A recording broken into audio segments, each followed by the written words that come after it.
Good afternoon, everyone. Thank you for joining us today at this Accessing the Arts group session. Arts, Disability and Technology, how artists and institutions are embracing digital technology to reach new audiences and expand their practice.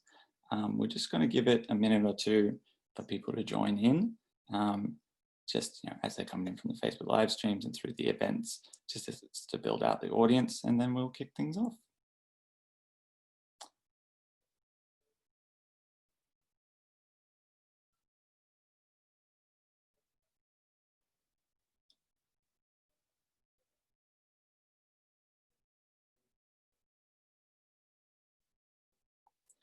So you're all aware, just some of the access things, there is captioning available that you can turn on.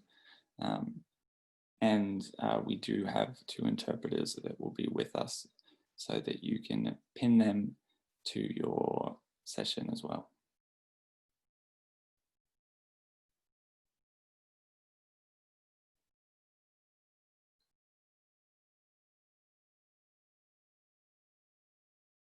All right, we might just kick off, and then as people come in, they can join in. So again, welcome to the Arts, Disability and Technology session of this Accessing the Arts group, how artists and institutions are embracing digital technology to reach new audiences and expand their practice. I'd like to start off by acknowledging the traditional owners of the land I'm on today, the Ngunnawal people, and the traditional owners of the land that Accessible Arts is based on, the Gadigal people, and pass those respects on to all elders past and present.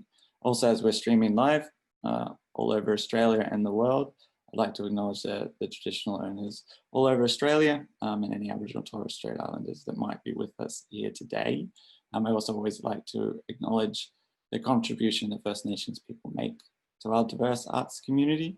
And with what's going on in the world right now, I think it's really important to note that arts is a really great way to provide understanding and an insight into other people's lives. So I encourage you to search out any art you can by First Nation artists, either contemporary artists in the city or those working on country. Today's session, we're going to be touching kind of deep dive into three different aspects of this topic. So we will lucky to have three great guests with us. So we'll be talking to Jason, who is a digital artist from the UK. He started with traditional painting and moved into painting digitally, identifying himself as a iPad painter.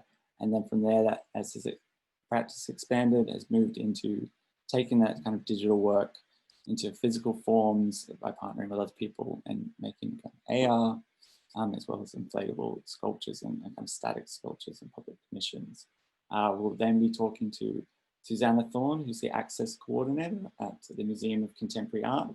We'll be talking about the experience they've had with closures due to COVID and how they've kind of embraced digital platforms to reach audiences and what that might mean for the future of accessing their collection.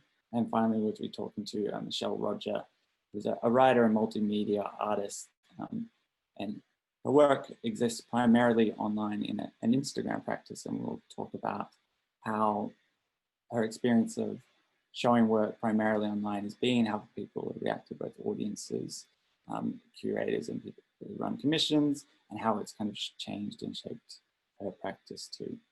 As I mentioned before, we do have access features available in today's talk. So we have captioning, we also have two interpreters. You can pin in interpreters to make sure that they're kind of nice and big on your screen. We'll be talking for about an hour, and then we'll have a bit of a session of Q&A at the end and some general chat. You can use the chat to chat amongst yourselves now, and you'll be able to post your Q&A to that too. So I'll first invite Jason to turn on his camera and have a bit of a chat with us. Hello. Hey, Jason. Hello. Welcome. Good morning, good afternoon. So Jason's joining us from the UK, where it's currently 6 a.m. So we thank him a lot for getting up bright and early to speak to us. How are you doing, Jason? I'm incredibly good, thank you. It's amazing what taking a medication a little bit earlier and lots of coffee and caffeine does for you. I'm raring to go. Well, we're glad. So I wanted to start right off in that kind of initial shift from traditional painting to kind of digital painting. So what kind of caused that shift towards using digital technology after the traditional medium?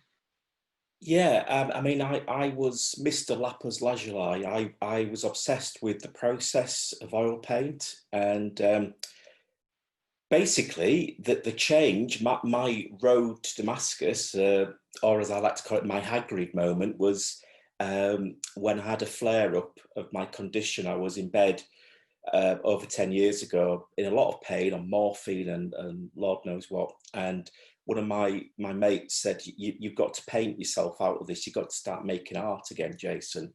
And I said, I was feeling sorry for myself. I'm in bed. I can't do that. He said, well, get an iPad. What's an iPad? And I bought this thing that this little device. I didn't know how to use it, but there was an app on it that you could start painting, and it just poured out of me, and it was quick, and it was. I mean, it was quick then. Little did I know that it would. The more that I got into it, it would actually become much slower. And yeah, it changed my life. December the 27th, 2010.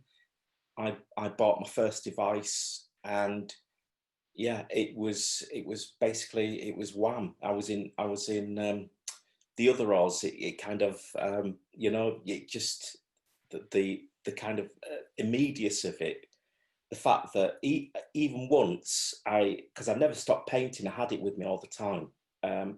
Even once I was on a stretcher going to theatre to have an epidural, and it had to be kind of taken from my hands because I was still working. And I still was calling myself a painter. I still thought of myself as being in that moment in front of the easel. And then I started realizing that if I embraced the pixel and kind of just decided and accepted that I was a different kind of artist now, that I could do all these wonderful things. So I started getting into 3D print and sculpture, which I'd never thought about.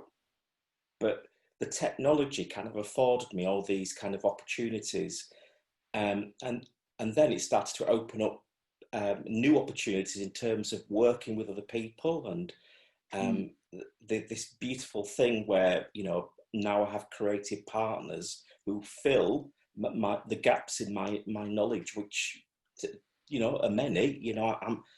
I'm an analog digital artist. I kind of make it up as I go along, and do things in a very unusual way. Technically, it's kind of very incongruous, but I kind of make it fit and make it work for my practice. And like I said, I work with a fantastic group of people, Hot Knife, who I get on the phone to and I say, I want to do this. How can we do it? And I come up with the ideas first, and then we make it happen. It's a bit like a group going into the studio with a producer, and we keep kind of changing, I suppose, changing our roles in some way. Daniel, it's kind of beautiful. Well, touching on that, do you think, I mean, because there is this picture of the tortured artist in their studio at their easel working for hours on end all alone. Do you think the shift to digital technology has actually made it easier, especially for a person with a disability, to actually reach out and engage and collaborate with others? Absolutely. Well, to kind of paraphrase with Nail and I, as I often like to do, um, I accidentally became kind of an international artist because of the technology. I didn't choose. I didn't plan to kind of adopt the iPad. It adopted me in some ways, and because of the access, the fact that I could put an image 10 years ago straight on the internet, and someone in America, someone in Australia would contact me and say, "Oh, I really like your work. Would you like to show?"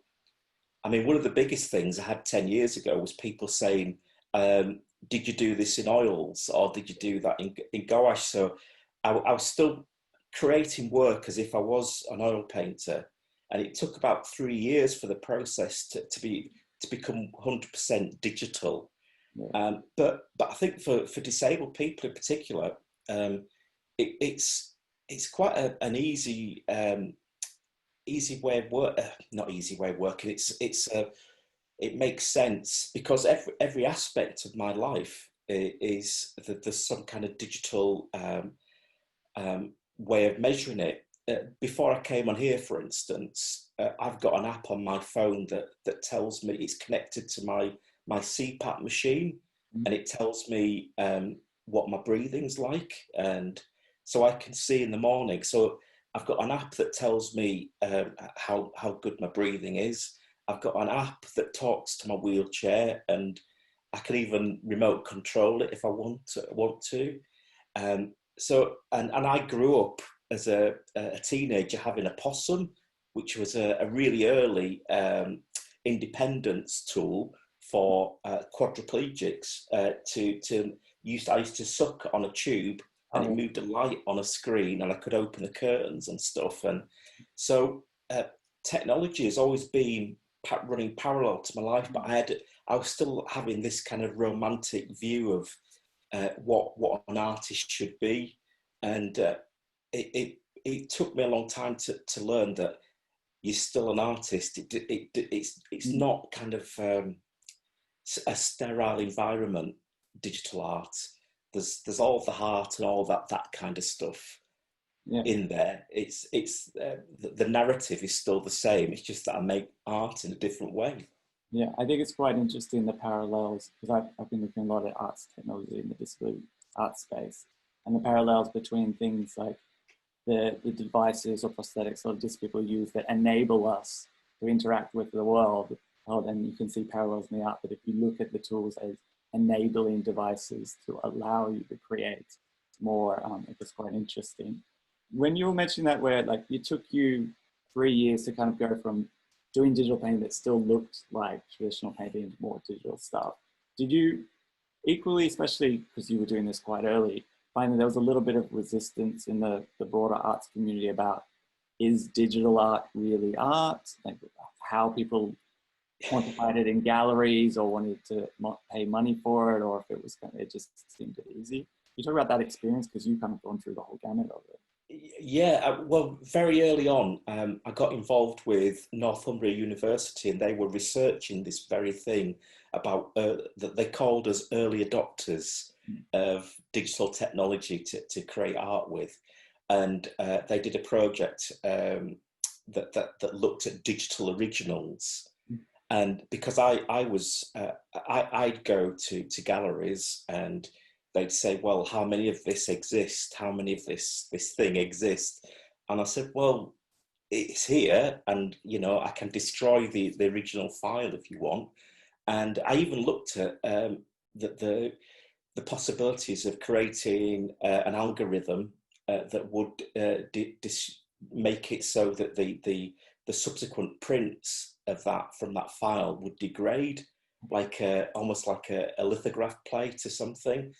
But in the end, that very thing, what is a original piece of art, kind of pushed me towards light boxes.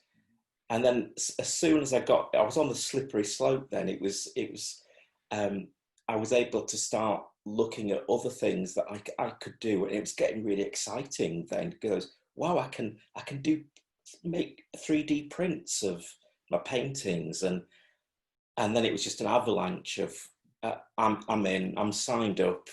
Yes, I am a digital artist. I admit it. And from that point on, I led it, I think, in terms of my own kind of career, and I owned it more because I wasn't ashamed. I always used to say, I'm a digital artist. I was slightly embarrassed about it. But then I kind of realised that it didn't matter, and I think galleries were catching up then. The big galleries were kind of very an organised arts organisations caught on as well. I think quickly, and got their head around it. What, and I think digital artists. There's a lot of artists like me that started off with the iPad and then went on to other things. And I think it was really important because I think the iPad was just a tool. It wasn't the canvas. It's not a canvas, you know, it's something else. And, you know, thank goodness that I got one, really, because it absolutely transformed my life. Well, what would you say was kind of that you struggled with the most when first approaching working in the digital space, especially for other people who might be kind of looking into it? Um, Not knowing and not understanding. I'm I'm proudly an artist, proudly a digital artist, but I still think I'm probably an analog digital artist. So, you know, I think I approach it in a very different way. I kind of think you've got to harness the technology to do what you want to do. And very quickly I realised that that romantic idea of being in your garret, your studio, and working in front of your easel, it wouldn't work for me. So I had to open the studio door and let other people in. And when I talk about other people, I mean creative partners that could enable me to create augmented reality experiences that accompany my sculptures, for instance.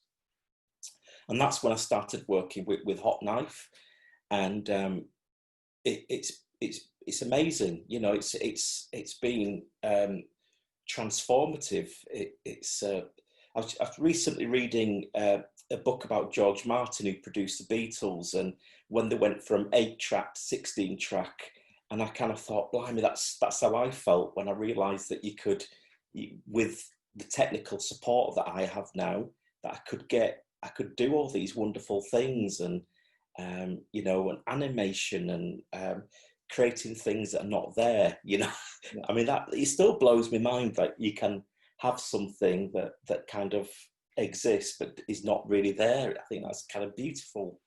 And I think if advice to myself sort of 10 years ago would be just get on the internet and talk to people and ask questions, and don't be afraid to ask questions.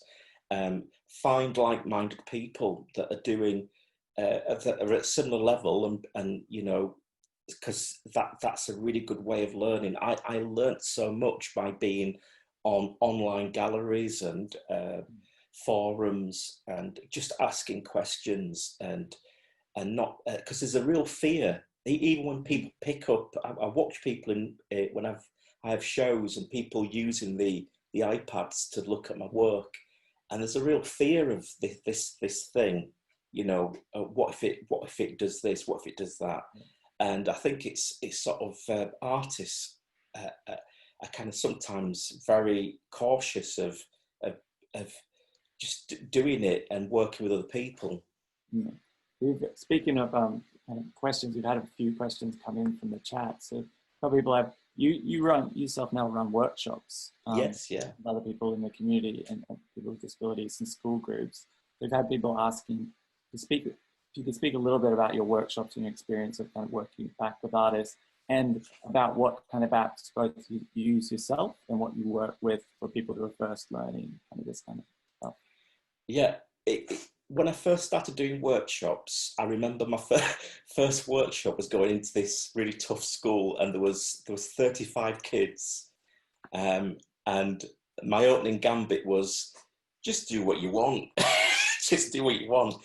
I realised very quickly I had to go back and learn how to deliver a workshop. So it helped that I'd been a teacher previously, so I started doing workshop plans and doing all the groundwork, and also looking at other people that do similar things, going, you know, artists that go into schools, work in different kind of groups, and looking who does that well, and you know, really planning. When you're delivering workshops, you've got to really plan and be very focused. There has to be a beginning, middle, and end with real outcomes that come out of that session. But yeah, that first session, I was so nervous, and I'd never worked with kids before. You know, I didn't. What do you say to them? And the best advice I got was, be yourself, Jason, but just censor everything you say. So so I did that. I just be myself and be enthusiastic, which, as you can see, is not too difficult, you know. Um, and what was the rest of the question? Sorry, Daniel. What apps do you use in your own practice? Yes. What do you use when teaching those workshops? Like, what's a good introductory app? Yeah, I started off with brushes. It was a fantastic, it was the best app out there. It's the one that David Hockney uses, and you know, he was absolutely, he eulogized about it. You know, and it was, I should say, it was very accessible. I then went on to Procreate, which is beautiful. Is because it actually, I mean, this is me again thinking like an easel painter. You can move the paper around on the screen. You can decide, because a big thing early on I worked out was resolution. Yeah. You, in order, I wanted to print things that were very big, and I was very restricted at that point by the technology. But when Procreate came into being, it was just like, wow, you can actually decide what the resolution is going to be. So I've done things like 20, 30 meters in size, you know, so you're not restricted. And then when I went on to the Wacom tablet, crikey, it's even more limitless what you can do. But what's really cool is the fact that you can decide the scale and size of it. But then if you don't like it, you can change it. So you can have what I call endless paintings. So you basically just shrink the image, so you got more paper effectively. And then, I mean, I used to work on things for 6, 7, 8 months sometimes that were so, that they were just I was going into this kind of Hieronymus Bosch thing, you know, we're trying to create these very intricate universes. So those, yeah, but I think at the moment Procreate is just, it's very easy to use. It's a bit like sometimes tapping your head and rubbing your tummy, because you have to learn new. It's almost like you have to learn a new set of skills and retrain yourself. But with every bit of technology I've ever used, I just persevere with them. You just kind of make mistakes, and I've had whole work that I've been working on for 2 or 3 months disappear. Just, you know, and that is part of, you know, the magic of technology. Sometimes, you know, the device just decides to you know, it's not going to play and does weird things, but that's okay, you know. I guess that's the digital equivalent of spilling paint on your canvas. Yeah. But out of that, I remember spilling terps on a painting that I was doing and improving it. And I think there's that kind of argument about having to recreate a piece from scratch because you lost it. I mean, it's only ever happened to me once or twice, but the results that came out of it were better because I had to kind of take risks and do things that I wouldn't have done first time around. So it's kind of a really fascinating project, and I can understand why universities are interested and fascinated by the process by which reluctant artists like myself have embraced technology. Great. Well, we might move on to Susanna now, but Jason, we'll have you back at the end to have our group talk. I forgot to do it at the beginning of our chat. I'll just quickly audio describe myself. So I'm a white, middle-aged now, as I just turned 32, male with long hair and a black and white kind of checkered top. And the questions that have come through to Jason, we'll try to get to them at the end. So I apologize, we can't answer all of them straight away. Thanks, Jason. Susanna, I'm going to jump up and we'll have a chat. Hey, Hi, thanks for joining us. Really appreciate it. Thank you. Do you want to just give a quick audio description of yourself? Yeah. I am a middle-aged woman with short brown hair, blue eyes and fair skin. And today I'm wearing a green top with white spots, and I'm joining you from my home office, come lounge room. And in the background, you're going to see an artwork and some various pieces of furniture. Great. And I'd also like to acknowledge the Gadigal people of the Eora Nation, the custodians of the land I'm on today. I'd like to acknowledge elders past, present and emerging, and extend that respect to any Aboriginal or Torres Strait Islanders joining us today. Thanks for that. As if you missed the beginning of my introduction, so Susanna is joining us representing the MCA as their access coordinator. We're going to have a bit of a chat about experiences over the last couple of months since the COVID crisis, what that means for their current work and what that might mean for the future. So Susanna, we might kick things off. Can you just give, it's probably extremely hard, but a short kind of overview of what kind of happened at the gallery when all of a sudden everything kind of got closed down and all the public programs you had planned had to start? Well, it seemingly happened all very quickly, whereby we'd just opened the Biennale Nirin, and things were starting to change in the background. We were starting to talk about social distancing in the galleries. Things were happening quite quickly, and then sometime in March, time has taken on a very different thing right now. We all gradually, well, actually quite suddenly, all started working off-site. So the gallery closed, the exhibition closed, and the majority of staff pretty soon, MCA staff, were working from home. Can you talk a bit about what your role entailed prior to the closure and what it's kind of entailed over the last kind of 2 months? Well, I'm Access Manager at the MCA, and my role is really looking at access, diversity and inclusion, and that might relate, well, it relates to everything that we do in terms of exhibitions, events and programs. And I work collaboratively across the organisation. We have a team of access champions that represent all the different areas of the museum, and we work together to try and embed access, diversity and inclusion in everything we do. I also oversee our access, diversity and inclusion plan and work closely with a number of different partners to ensure best practice in a range of different activities, programs, events that we offer. So how did that change when the closure occurred as far as delivering access? I mean, so you had, like you said, a lot of events at the gallery itself. You had the major exhibitions coming up. You had a lot of access diversity programs that were running through the gallery. Yes. How did that kind of quickly shift to how we're going to continue or do some form of this in the digital world?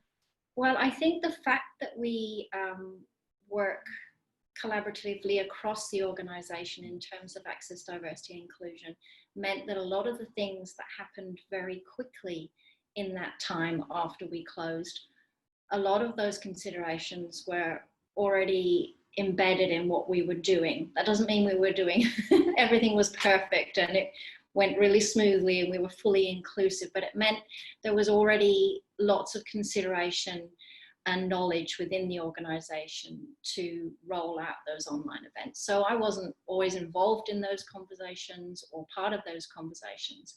Everybody within the different areas just worked very quickly to, depending on their area of responsibility, continue to connect to audiences from their perspective and create online opportunities for connection. So I was actually working, I guess, quite slowly in the background with a much smaller access team, where we started to think about the needs of our audiences in terms of our Bella program, which is our free program that we offer for people with disability or access requirements. So we're thinking about that audience and thinking about what are people's needs right now and how can we connect to that? What do we need to do?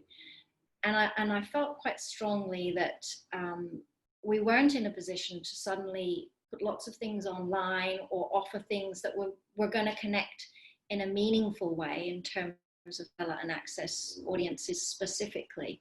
So we started to connect to partners, research, talk to people, and really work in the way that we do in general to think about what our audience needs. So there were a lot of other things happening from the MCA. Gen X went online, which is our program for a youth-led program for 12 to 18-year-olds. Art Bar is coming out next week, and that's going online. The school holidays program went online, and they had some fantastic content. So there were lots of things like that that were happening very, very quickly, and very much involved our digital team and our design team, and those bigger decisions happening across the MCA. And then I was working, a little bit more slowly in the background.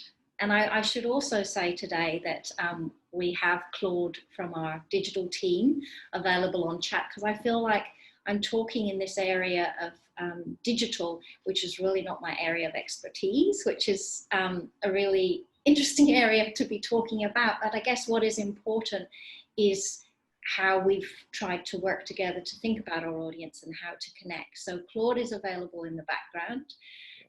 We also have some of our Bella team. So we have Angie and Sue, who are artist educators who connect to deaf audiences there in the background, as well as Rachel, who leads our Bella program. So I felt like it was really important to have a bit of a team response to this, although I'm the person up front sort of talking about what we're doing at the MCA.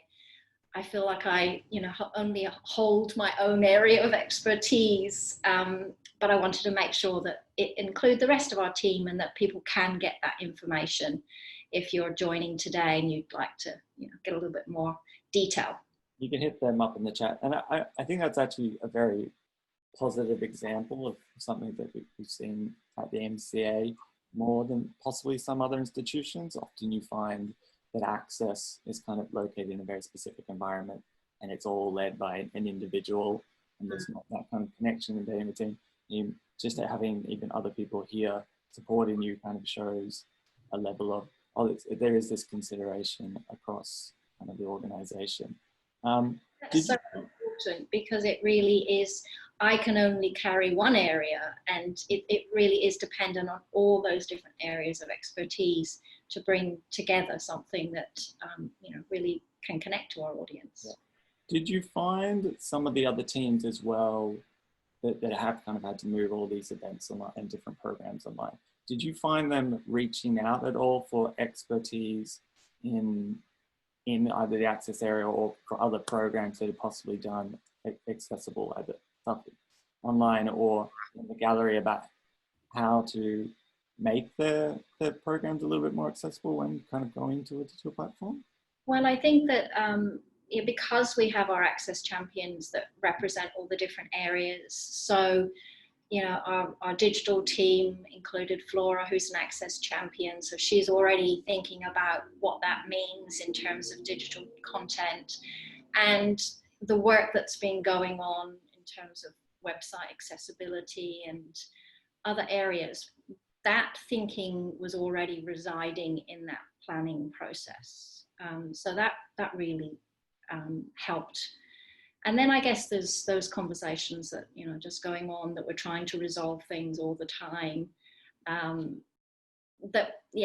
We have a way of supporting each other and working in partnership that means that, if we don't know the answer, we know who to go to, or they will know who to go to try and resolve it. I think, oddly enough, that one of the benefits that's come out of this kind of thing is a lot of galleries and other cultural institutions have been sharing more work and more events online, which, yes, whether there's access built into it or not, hopefully there is wherever possible, has meant that people who either can't get out of the house generally, have financial issues that can't get to galleries or can't make it from regional areas, even around the world, have been able to access everything from content from major gallery collections to the amount of theatre that's been released by the national theatres around the world, like high-end stuff that would cost hundreds of dollars to see, has been quite amazing. And I think part of that, from my talking to people, is because there's been staff who would generally work in a more face-to-face space, they've been able to assist in some way on a digital space. Yeah. Do you see there being a drive within the organization to continue this level of access, potentially now that we're heading towards spaces opening back up, or is there more of a tendency to look to go back to more traditional practices? I think that this time has, although it's been, very challenging, obviously on many levels, has also opened up many new opportunities, and has challenged us to think about the way that we do things across the whole organisation. And certainly in terms of the areas that I work in with Bella and Access, we're recognising that although there's been a very big focus within the MCA with the extension of the building in 2012 to be very building and MCA focused, that this is actually making us look more broadly and think about outreach in terms of digital programs and how we can connect to people, whether that's nationally or internationally, or people that barriers are permanent barriers for them coming into the building, or barriers at this time. So we recognise that this is an opportunity to extend and complement what we already offer. And do you see, I know other programs when they've tried to go into an online space, often either funding bodies or senior people within organizations, they often look at physical attendance numbers as, well, what was your engagement? We invested money, there was an output, what was the engagement we got to see, to mark something as being valid? Do you see people now actually equating digital engagement as being equivalent to, somebody stepping foot into the gallery? I think so. Yeah, I think that is very much the engagement with our website, or with an engagement online, the engagement with our artist educator team. All of those things are as much about the MCA as actually coming into the building. So I think that that's something that will be really important moving forward, that we continue to do that and we acknowledge the importance of that. Yeah. We might, as we probably have a number of individuals joining us, especially from smaller arts organisations that maybe don't have quite as much of a capacity as the MCA and staffing wise, is there anything kind of things you learned in this time, or even in your time in the role previous, that might be helpful to others going, well, what's kind of easy steps or quick wins, or where you can get advice on how to kind of move programs or things online and how to try and make them as accessible as possible? Because there is a big fear, I think, within the community about, well, if we don't do it right, then is there any point at trying to do it at all?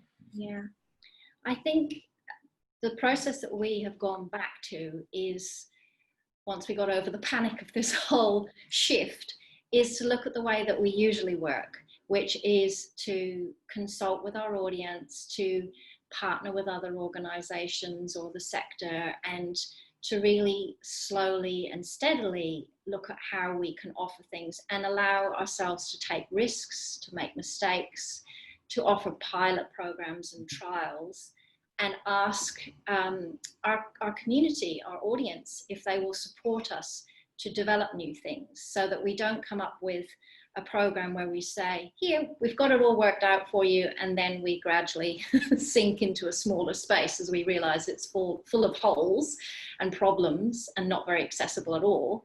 We basically start off with consulting and connecting, and then asking, what's missing here? What can we do differently? How can we make this work for you? What do you really want to see in a program like this? And this is still very much the stage we're in. So we will gradually build up those programs, and we are also looking at the longer term. So we want to build something that will continue, so that, and in the same way as we do on site, every time we offer a program, we learn a little bit more. And we add that to what we're already doing, and we sort of 2 steps forward and 1 step back all the time. Yeah. And I think this will be the same process online, that we will take that same connection, and we'll have many failures, and hopefully we'll gradually work towards something that will be really meaningful and really connected to people, and our audience and participants will have helped us build that. Yeah, I think that is a really important point to make, that idea of connecting with the community on not only what they're interested in, but how they want to see it implemented and delivered. Because you're right, you can put a lot of time, effort, and money into a program and then realize that there is no audience for it, or that they would much prefer that it be done another way that might have been even simpler or easier. We do have a question from the audience, and they're just asking, was there a demand for more digital delivery prior to kind of COVID coming in, and this has just been an impetus to actually push it forwards, or was it all come about as I think there's always been a demand for it on some level, and our digital team will probably be able to talk to that more, and the rest of our learning team. But it has emphasized the need for it more at this time. So yes, people have definitely connected in with us digitally in the past in a number of different ways. But this has just ramped it up a bit more, or a lot more. Yeah. We've got another question about somebody asking how you promoted your accessibility programs, especially through your website and social media, and how you looked at, did you have to change the type of language you used in those spaces? Did you have to change the way you were targeting that, or did it just slip into your mainstream? I think a lot of places have a similar experience too, where they set up a program and then just trying to let people know it's even there. This is, we promote a lot of our programs and events on our website. We also, a lot of the work that I do is in partnership or in collaboration with other organizations. So then we promote it together, promote it through social media.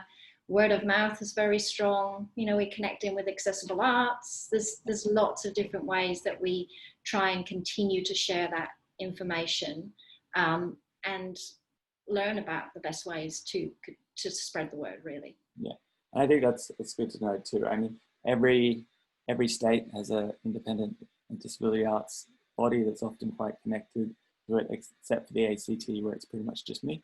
But and I think it's really important, that idea of connecting to communities and reaching out to them to share them, because as I've always said that as well, that if you get disabled people on your side, I'm much more likely to trust another wheelchair user when they tell me a venue is accessible than if I call up on the phone and they go, yeah, you'll be fine, just based on past experience. So that idea of having, even, you said you have internal champions, having champions in the community who you're working closely with, who then kind of share that information, is always kind of, I think, a great step. We might finish up there with that. If anyone's got any more questions, Susanna will be available as well as in our big group chat at the end. Thank you, Susanna. Thank you. Michelle, do you want to jump up?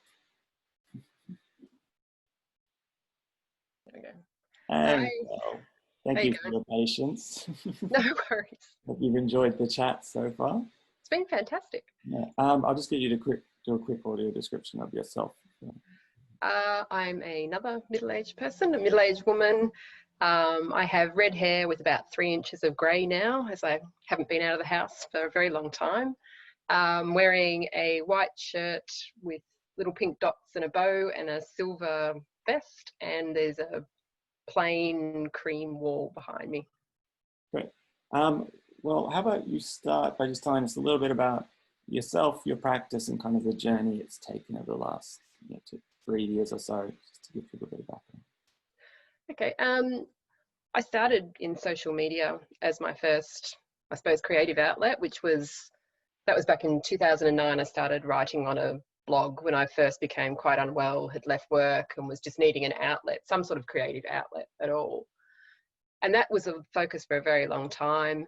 I wrote for journals such as Kill Your Darlings, which is a literary journal in Melbourne. For Writers Victoria, I've had a lot to do with the writability program as well. And I used to write a lot more long form type of pieces. Unfortunately, as my condition has developed, that's become harder and harder over time. I've got cognitive issues and fatigue issues that making long form written pieces is just that bit beyond me. And someone actually turned me onto Instagram at a time where I was having a lot of health problems. I was feeling very uncreative. Just to be taking photos, just starting slowly building up with the practice. Gradually, I used those photos to use as prompts on Instagram itself, a lot of memoir pieces. So because I couldn't leave my house most of the time, I ended up documenting my life essentially. So if you want to see, photos of my bathroom, there's a lot of photos of that, making the most of my surrounds. But as time's gone on, I had a bit of a mentor from Writability who pointed out how it had gone from simply a social piece of work on Instagram to becoming more of a multimedia, more diverse creative practice where the photos were becoming more complicated. I was looking more at composition, how that fed into the stories underneath, and multiple other factors.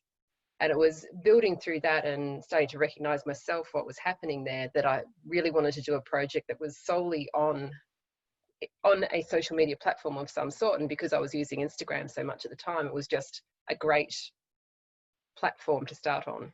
Yeah, cool. So would you say that it was the nature of your disability that changed your practice and then Instagram supported that, or that Instagram kind of changed your practice and it fit with your kind of diagnosis, or was it a bit of a kind of both? I think a combination. Timing sometimes is everything. So, my health was sort of plummeting, things were becoming more difficult. And then all of a sudden I found this platform, which, initially I wasn't overly impressed with. Yeah. I wasn't realizing the potential of what's there.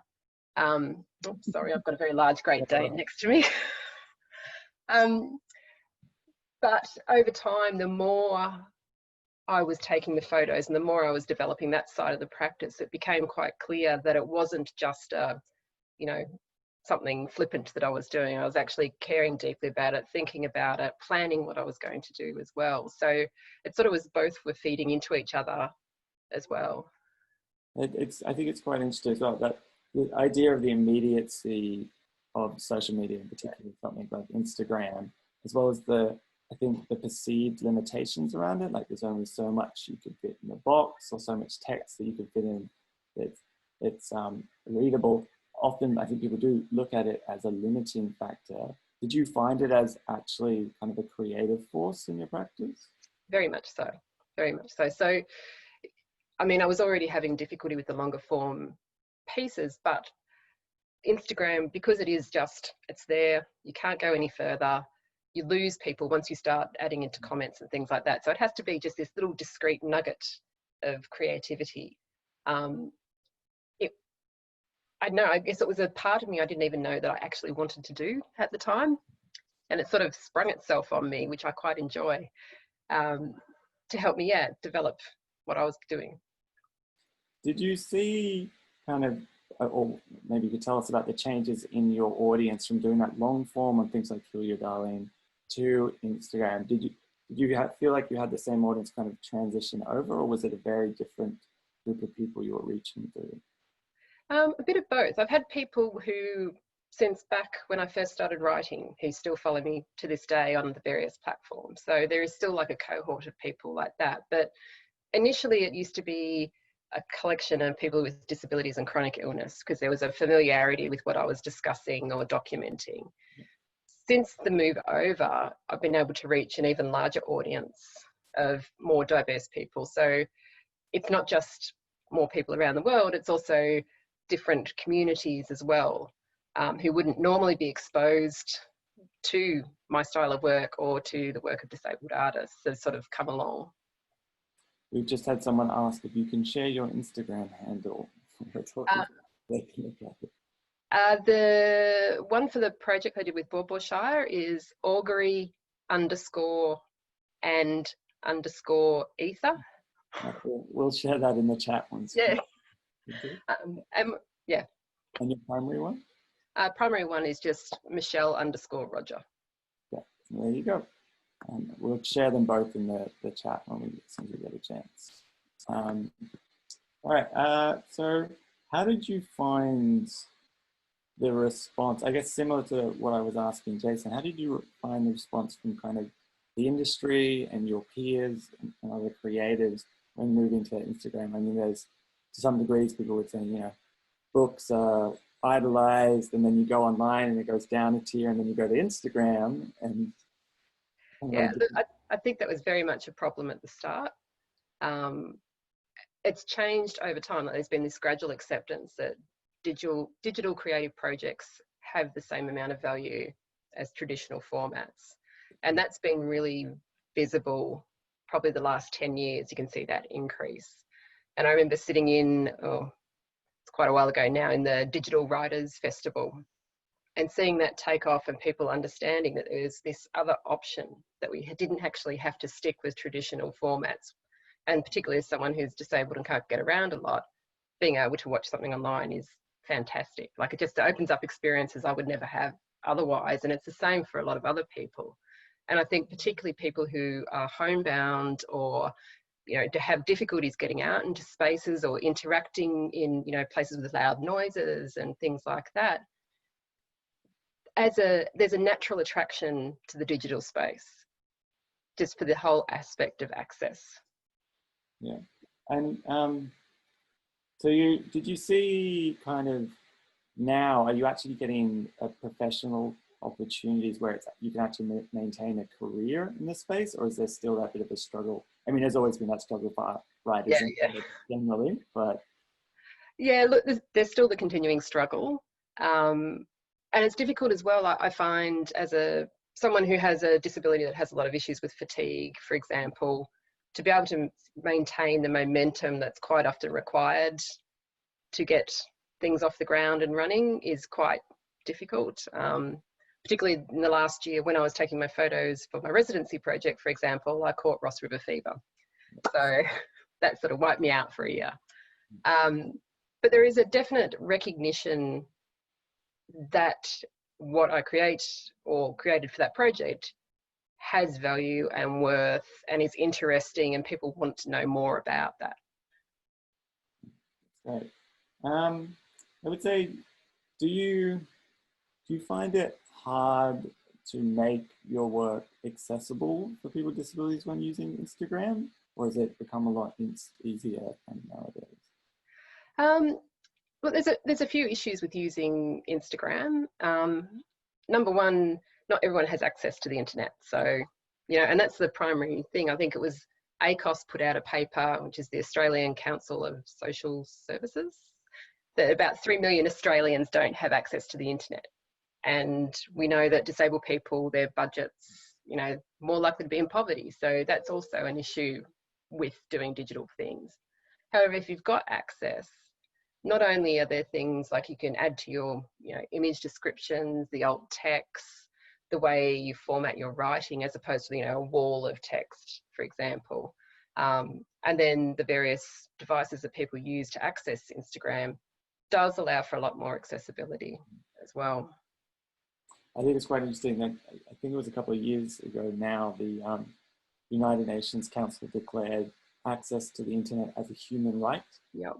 That there's so much out there on the internet now, and that it's just so integral into everyday's life that basically everyone should be given it for free access in some form or another. So it's also something I think a lot of digital artists experience. And, I'm sure Jason's come across it, and I've encountered it myself in making augmented reality work. The idea that you need a $600 smartphone to engage with it in the first place, kind of, you're like, well, am I actually truly being accessible? Yeah. Or not to mention kind of any other access. Yeah, and even COVID, where people who perhaps didn't have their own internet were able to go to their local library and view things online. That hasn't been an option. Well, the restrictions have been in place either. So I'm cognizant of that as a background factor as well. But I think if you do have the access, what is available now, and even the programs that are available to create with, and free ones, because that was one of the things I was focused on when I was doing my project last year, was I didn't just want it to be, like, I had a creative vision of what I wanted, but I wanted to use it also as an example of what can be done on a minuscule budget. You know, I used Instagram is free. The open camera app that I used to take the photos and gave me more options was free. The photo editing I used was free. Incorporating that into the practice so that other people can see it's possible without that initial outlay as you say, for an expensive phone or an expensive camera, all of those factors. Can you talk a bit more about that specific residency? So what the actual residency entailed, the outcome being this online Instagram exhibition, and then maybe, this is a lot to what you want, and then maybe how the residency themselves felt about this proposal that you were putting forward to them. Okay, so it was a 10-day residency. It's a program that's put on throughout Gippsland every year. It's called, by Creative Gippsland, it's called Come and Play in May. And you have a resident artists of various types in each of the different shires across Gippsland. So I went to a place called Warrigal. I don't know if people are familiar with Victoria at all. And I was based with the Baw Baw Shire. And my project was in 3 parts. So first part was going out into the national parks, into the rivers, and taking photographs, which were all of a magical sort of make-believe fantasy style, which I was, taking the photos in there. And then second part was I created words to go with those. So on the Instagram, there's the photo and then the text accompanying that, exploring it more. And then the third part of it was opening it up for other people to participate in the project. So I have a friend who's an advocate for people who are homebound, Ricky Buchanan, who has always spoken about, this desire to access galleries or participate in art or create, and that being so hard when she can't leave her home. So I wanted to create a portion of the project where people from the community, wherever they might live, could send in a written piece prompted by each of the photos that I'd taken as well.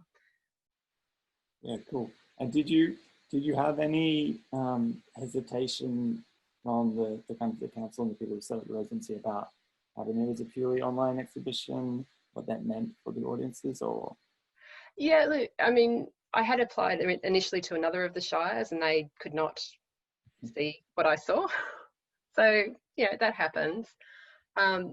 The shire ended up with Baw Baw Shire. We're very open to the idea, but also wanted a physical place that they could come and see. So people who didn't use Instagram, for example, could come and see it.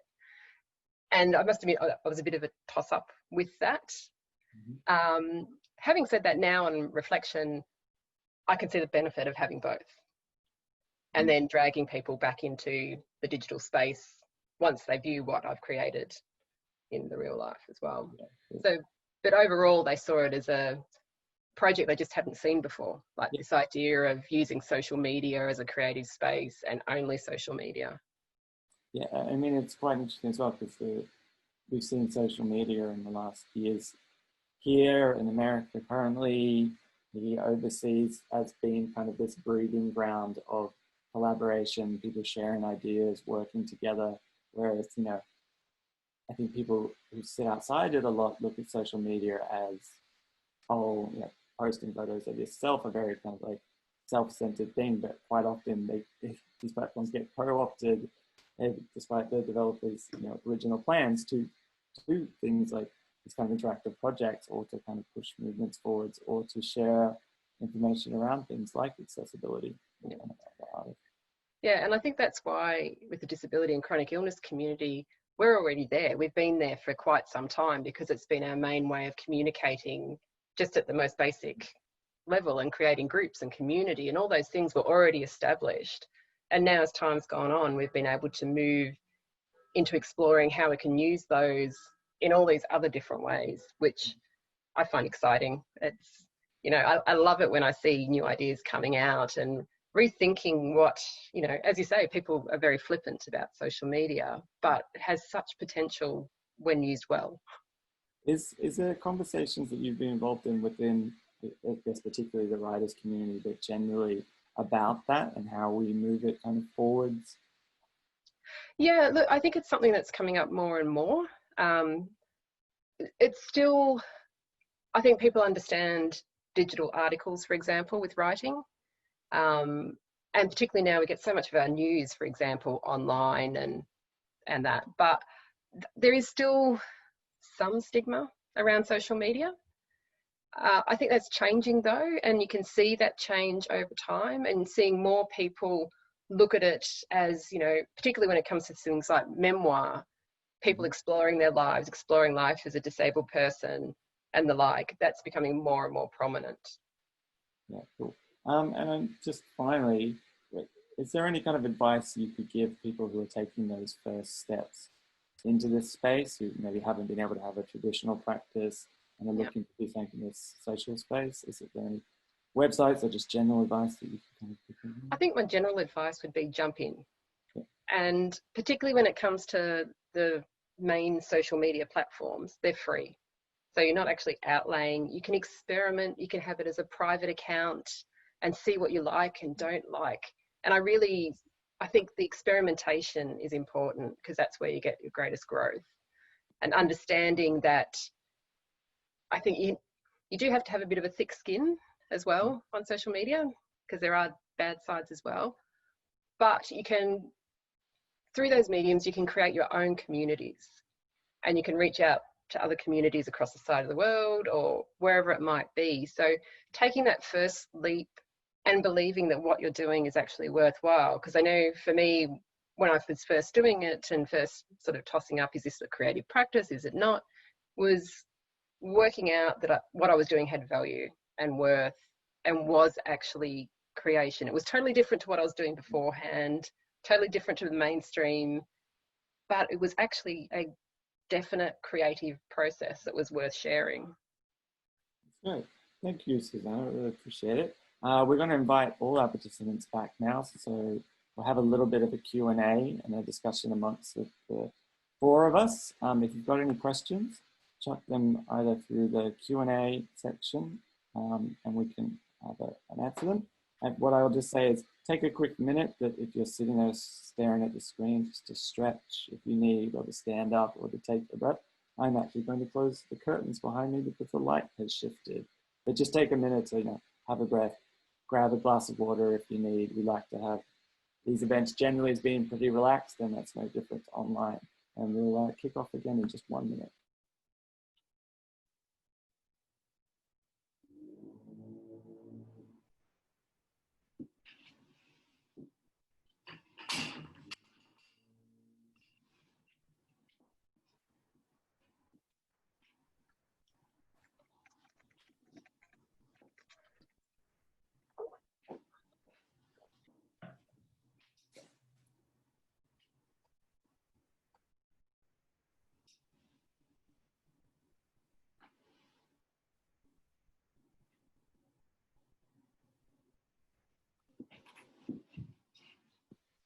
All right, it looks like we've already got some questions. Michelle, Susanna, Jason, thank you all for that. I think so far it's been a pretty great discussion. Most people would probably agree. It's always good to have people sharing their actual lived experience from kind of different areas.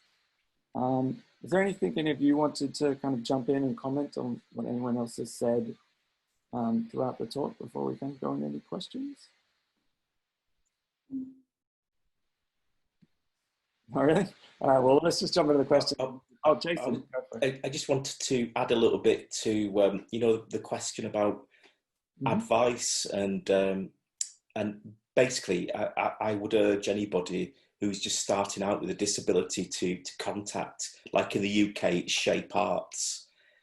Shape Arts were there right at the beginning of when I was starting out on this journey, and basically held my hand through it all, and have been absolutely amazing, really. So I just wanted to say that. Thank you. Yeah, that's good. And like I mentioned, there's disability arts organizations in every state and in every country, even if it's just a first port of call onto who can I speak to. So if you're in New South Wales, hitting up Accessible Arts in New South Wales can be a great first step. Or like you said, Jason, there's communities online, both of people with disabilities and people without, where you'd be amazed about how open and sharing they are. If you go to, there are dark places on the internet, but they're not all. Some are nice and light and friendly. All right, so we'll grab first question from Amia. It's wondering if anyone on the panel has used or come across creative apps that are accessible for folks with physical disabilities, and may not have access to using apps that require fine motor skills. So things that have, limited touch on the screen or can be controlled by other means. That might be a bit more of a question for you, Jason, but Susanna, Michelle, if you can.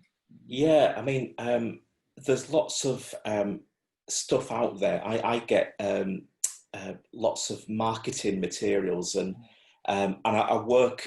One of the things that I probably should have said, my primary focus of workshop delivery is with communities that would not usually engage with high-end digital media in any way. So for the last 5 years, I've been working with primarily adults with learning disabilities and taking all this beautiful, wonderful stuff and teaching them the skills. I've worked with people that literally have no fine motor skills and communicate using a software called eye gaze to communicate with, which is basically you make contact with the iPad with your gaze and communicate via that. But one of the things that I worked out pretty sharpish was the importance of ensuring that support workers that are working with that person have the same skills and have the. So what I do is I train up all support workers now when I go into a setting and make sure that they've got all the skills. But in terms of specific kind of software and apps, like I said, there's things like eye gaze, and but I wouldn't want to suggest anything else because it's kind of out of my kind of I think, knowledge. Again, if you're looking towards those disability arts organisations, they can sometimes lead you. Exactly, yeah. Often a lot of places they'll have connections with people that are called creative technologists, who basically know all the different technology that's out there and how to even adapt kind of really custom things to individuals. I've seen people play video games in their power chairs, kind of bouncing their elbows and stuff, just because it's adapting things. So I think it's about that exploring and kind of reaching out. So that we've had a question from Maxine asking about how do you reach out to people with disabilities when you're looking to make your content more accessible. I would say a first port of call again is to reach out to those organizations or other representative bodies of people with disabilities, especially depending on what kind of access you're looking at developing. And you can often set up reference groups. Accessible Arts sets up reference groups in New South Wales and the ACT, and that way you have kind of a wide variety of people with different abilities and experience who can kind of give you a first overview of what might be missing and where you're kind of needing to look. Michelle, we've got a question specifically for you. It's jumped on your Instagram and said the augury and ether work was beautiful and wants you to speak about what inspired the photographs. Oh, and thank you very much.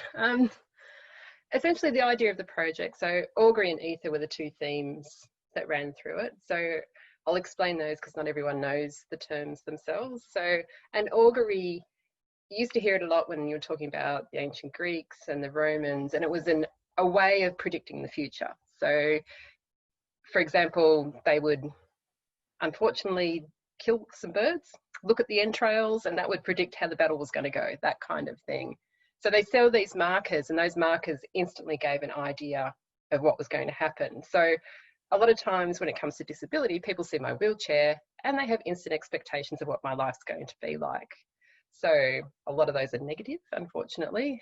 So that was sort of the theme of that. And then ether was a bit of a play on words. Again, it gets back to that mystical world where the gods used to reside in this area in the clouds.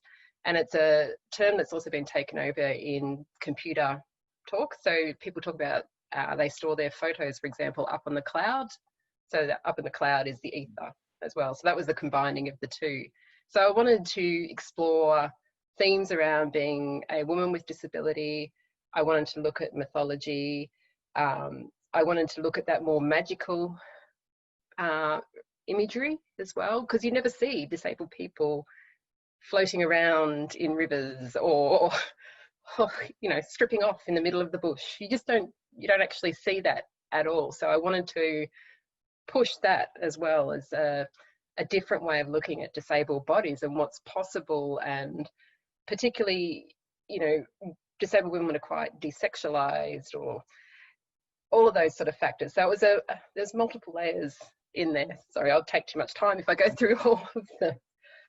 But yeah, I wanted to capture that kind of imagery because we just don't see it anywhere.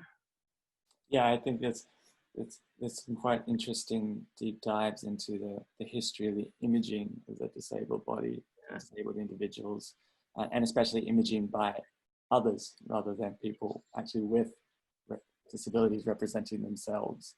Yeah, and it's taking back of that power as well. And that leads a little bit into the next question, which is for you, Susanna, and I'll paraphrase it a little bit. The question was, do you think proposals for disabled artists can be better represented? I think that's pretty much a given for any diversity group. So I'll ask, how have you seen kind of, now that you've done a lot of work on the access side, do you see the gallery moving forwards more in a representation side of actually including artists in both kind of programming and the collection? I think there's been a lot of work that we've done in terms of programs and disability-led and artist-led.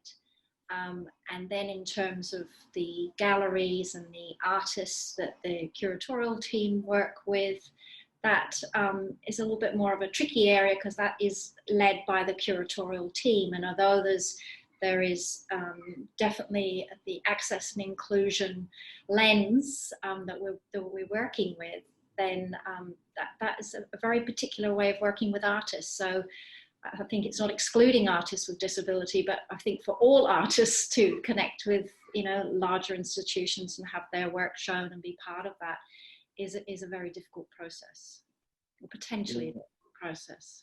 Many artists struggle to get into that realm, I guess. I think it's a question that comes up a lot about how do we solve the problem of underrepresentation of artists with disability.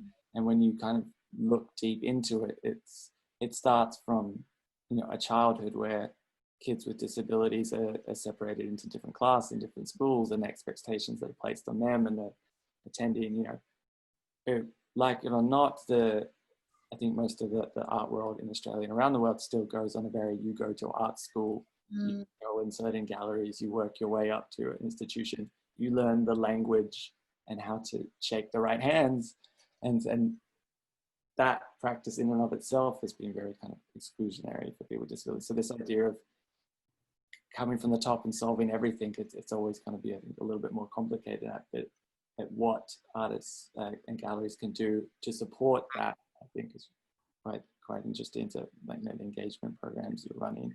I always think it's interesting as well to question whether how many works in a gallery are actually by disabled artists and the galleries just aren't aware of it.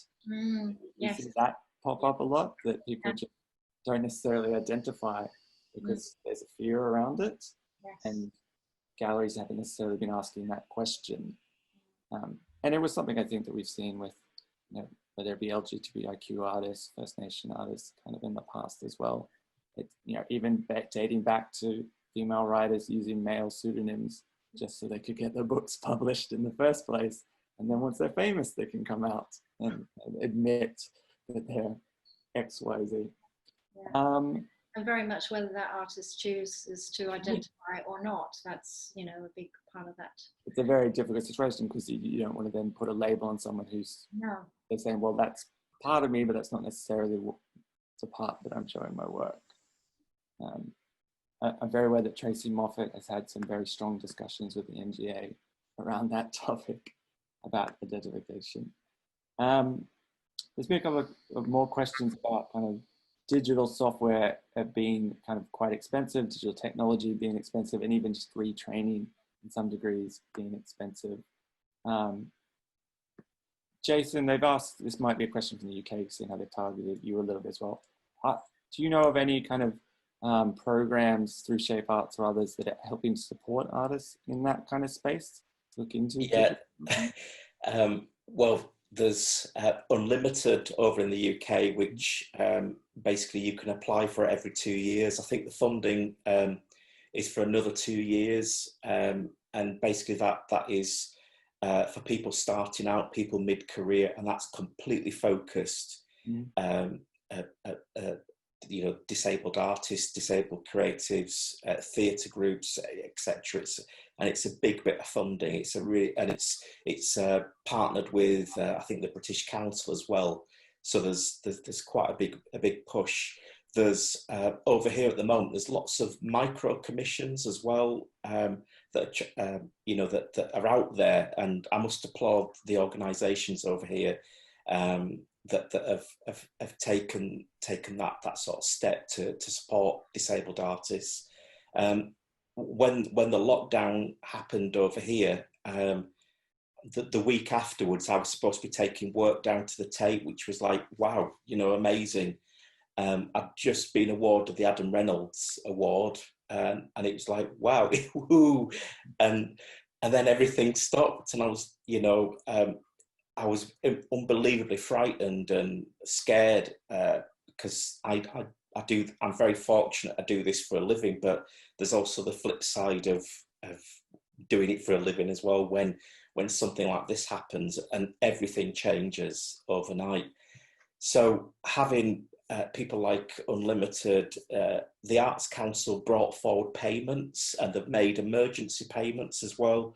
I think the grants are at £2,500 because the Arts Council have stopped their normal grant system just to focus everything on emergency support. And I must say, the Arts Council over here have been unbelievable. I've actually had phone calls to see that I'm okay.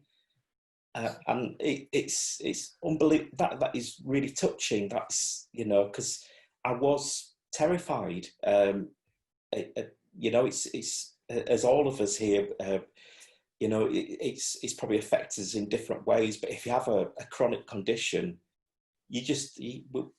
well, I felt like a sitting duck waiting for this thing to happen. So to have someone ring me up and see if I was okay from a big organisation was, well, it was lovely. It really was. Yeah.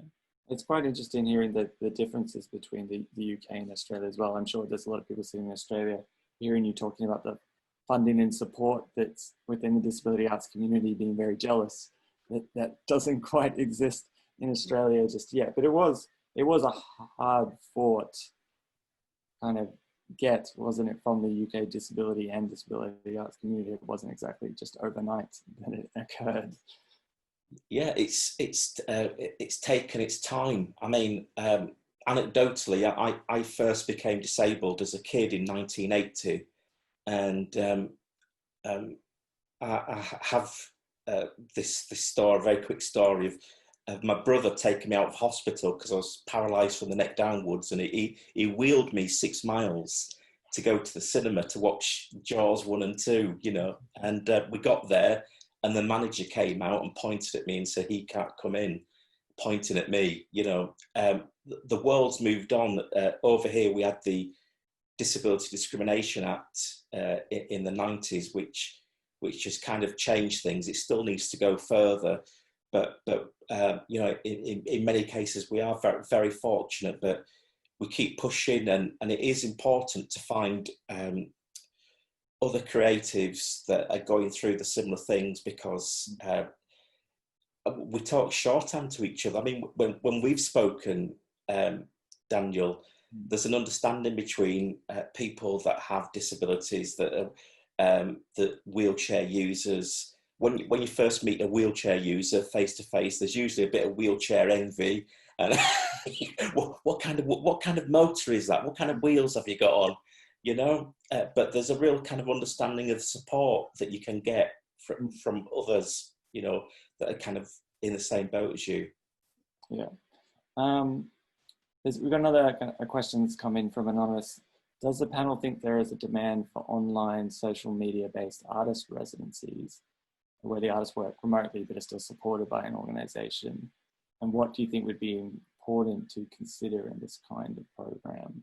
So maybe Jason, Michelle, I'll get you to comment quickly, and then Susanna, I'll get you to comment on whether the MCA has kind of looked into any of this. I know they don't traditionally do residencies, but that kind of thing. So Jason, do you want to start quickly? Yeah, well, I decided when some of my commissions and things had fallen through because of COVID, the Arts Council gave me permission to move that money to start creating this very thing. So basically, at the moment, I'm working around the clock on this online tool that will enable me to safely deliver residencies and show my work in a bit of an unusual way, shall we say. It's very influenced by the Phantom Toll Booth, but a film from the 1970s. So I'm working on something that is going to enable me, because I think, I'm suspecting, and from what I'm hearing from organisations over here, that this is going to be, you know, a long thing, and we're looking at second waves and all that kind of stuff. So I've been outdoors about 3 times since March. So I want to make sure that I can continue working and continue supporting the projects that I do. So I've kind of had a go at doing it myself, really, this very thing. But I'm hoping eventually that this tool that I'm working on will be like an artist Airbnb, and other people can use it and deliver online residences and such as well. We would love to hear about it if it does take off, and to share it with everyone else. Michelle? Yeah, well, I'm excited to hear where that goes, because that's just brilliant. I'm I'm stoked you're making that. I think particularly, I live in a rural region. We have really poor transport. Public transport is hit and miss. To have a residency where I'm not required to go somewhere else, and try and find, say, accessible accommodation, and just all those added issues that make it really complicated to relocate somewhere to do a residency. It would be brilliant to have it as an online platform where you can work wherever you are, do the work in your backyard, on your bed, wherever you need to be, and taking out all that geographic transportation, accommodation, like that sometimes that aspect is the aspect that stops me from even applying, because I know I can't get the accommodation and I can't get my chair around town and factors like that. And Susanna, not necessarily specifically about, you know, an Instagram residency or an online residency, but is there kind of a feeling in the MCA that you're looking towards more collaboration online with artists, and kind of that online, working in that digital space with artists that may not necessarily be able to physically attend the gala? Yeah, I think we've, you know, as I mentioned earlier, it sort of feels like it's opened up a whole new world and a whole new way of thinking for us, particularly in terms of accessibility and you know, those kind of those barriers that Michelle's talking about, and the opportunities that we can create. So I think it's a really exciting idea, and I see so many changes after this period that will, you know, complement and add to and extend the things that we do. But there's going to be a lot of learning involved, and a lot of, you know, kind of regrouping and readjusting. You know, we've just reopened the museum yesterday, so there's that whole process of coming back after being away for so long. And yeah, there's a lot of thinking, planning, developing, shifting, re-landing to do. But I feel like it's opened up a new way of thinking for us that I hope will continue to weave through all of the things that we do. Yeah, great.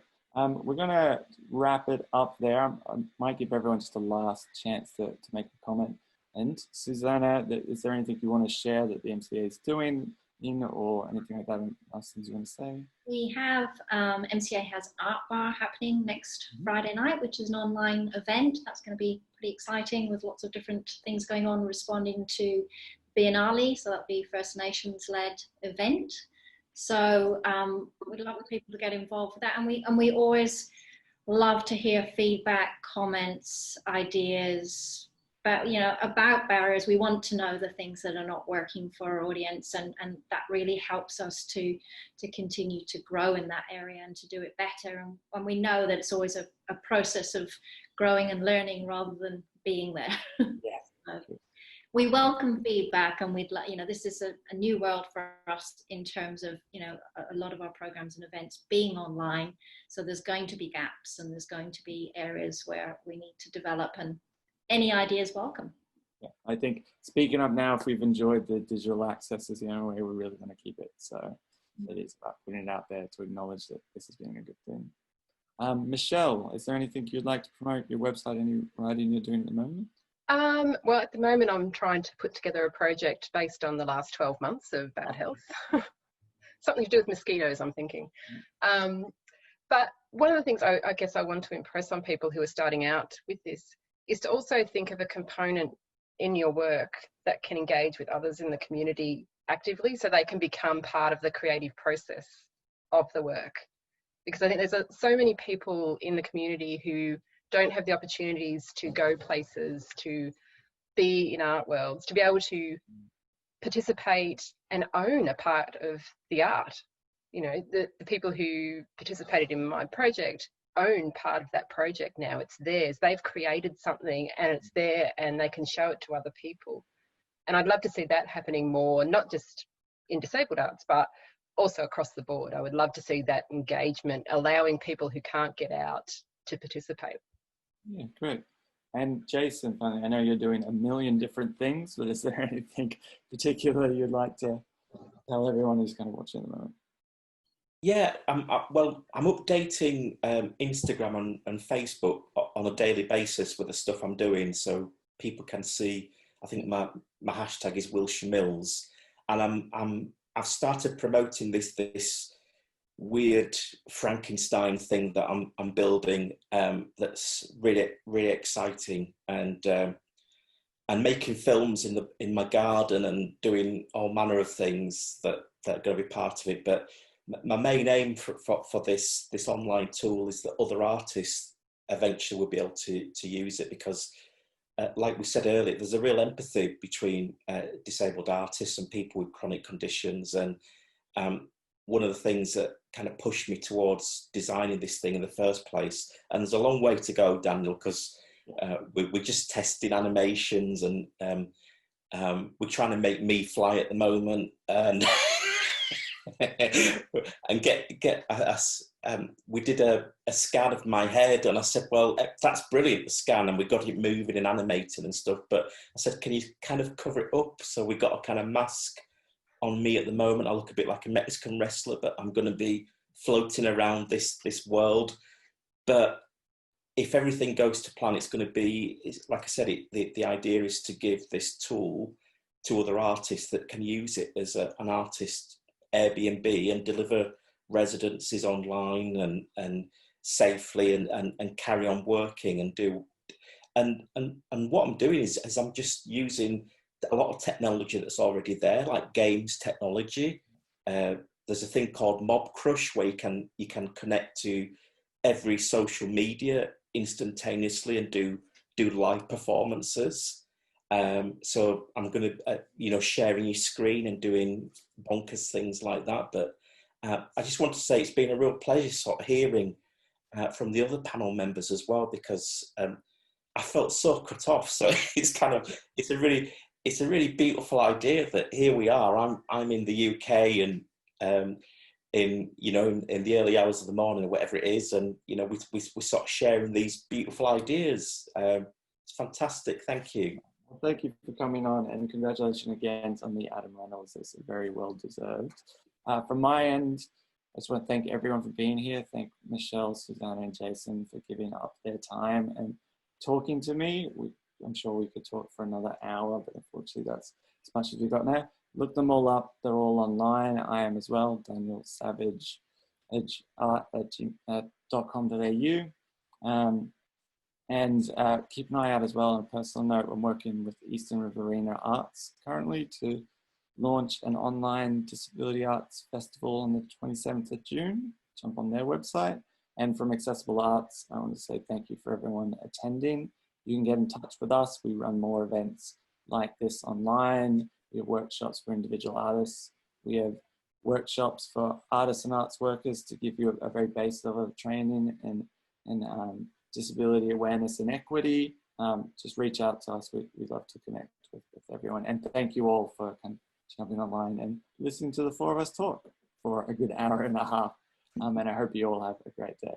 But thanks, Jason. Thanks, Michelle. Thank you. And thank you, everyone else. Thank you, everyone.